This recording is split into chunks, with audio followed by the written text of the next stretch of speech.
एक पुरानी इमारत के कोने में एक कबूतर का घोंसला था। वहां एक माँ और बाप कबूतर अपने दो नन्हे बच्चों के साथ रहते थे। बच्चे अभी पर खोलने और अड़ने की मुश्क कर रहे थे। माँ रोजाना उन्हें दाना चगना और परों को संभालना सिखाती थी। एक दिन सुबह के वक्त तेज हुआ चलने लगी। छोटा सा बच्चा घोंसले के किनारे आया और पर फैलाने की कोशिश की। अचानक तेज झोंके ने उसे नीचे गिरा दिया। माँ घबराकर नीचे उतरी, मगर बच्चा भीड़ में खो गया।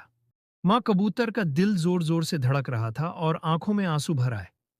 वो सोचने लगी शायद उसका नन्हा बच्चा इंसानों के कदमों तले कुचल गया होगा। बाप कबूतर ने हौसला दिया कि बच्चा जिंदा भी हो सकता है और कहीं छिप गया होगा। दोनों ने फैसला किया कि वो उसे ढूंढेंगे। सबसे पहले वो बाजार की तरफ गए। वहां अनाज के दाने गिरते रहते थे और परिंदे खाने आते थे। दोनों ने हर टोकरी के पास देखा, हर दुकान के आसपास पर मारे, मगर बच्चे का कुछ पता न चला और माँ कबूतर मजीद बेचैन हो गई। बाप कबूतर ने कहा, आओ पार्क की तरफ चलते हैं।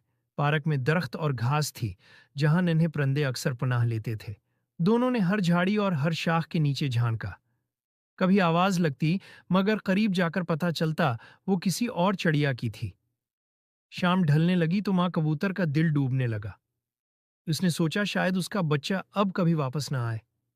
मगर बाप कबूतर ने कहा, उम्मीद का दामन नहीं छोड़ना चाहिए। दोनों ने तय किया कि अगली सुबह फिर तलाश जारी रखेंगे। सुबह सवेरे वो एक नए हौसले के साथ उड़े। इस बार उन्होंने पुराने मंदिर का रुख किया, जहां अक्सर कोने खुदरों में जगहें खाली रहती थीं। वहां का माहौल खामोश था और कभी कभार घंटी बजती थी। माँ कबूतर को वहां कुछ उम्मीद जागी। अचानक माँ कबूतर ने एक मध्यम सी चीख सुनी। वो फौरन बाप को बुलाती हुई आवाज के पीछे गई। एक टूटी हुई दीवार के नीचे एक छोटी सी दुराड़ में उनका बच्चा फंसा हुआ था। इसके पर मिट्टी में उठे हुए थे और वो जरा जख्मी भी था, मगर जिंदा था। माँ फौरन बच्चे के पास उतरी और अपने परों से उसे ढांप लिया। बाप भी पहुंच गया और दोनों ने बच्चे को दरमियान में ले लिया। नन्हा सा कबूतर रो रहा था, मगर माँ की ममता ने उसे सुकून दिया। रिफ्ता रिफ्ता वो खामोश हो गया और माँ से लिपट गया। दोनों ने मिलकर बच्चे को अपने साथ घोंसले में पहुंचाया। माँ ने अपनी चोंच से उसके पर साफ किए। बाप ने उसके लिए नर्म नर्म घास जमा की, ताकि वो आराम कर सके। निन्हे कबूतर ने आंखें मूंद लें, जैसे वो अपने घर की हिफाजत में सो रहा हो। चंद दिनों तक माँ और बाप दोनों बच्चे पर नजर रखते। वो उसे मजीद दाना खुलाते और कभी अकेला न छोड़ते। जख्म भी आहिस्ता आहिस्ता भरने लगे। निन्हे कबूतर की मासूम मुस्कुराहट लौट आई। वक्त गुजरता गया और बच्चा फिर से पर खोलने लगा। पहले वो घोंसले के अंदर ही फड़फड़ाता। फिर एक दिन माँ और बाप के साथ घोंसले से बाहर आया।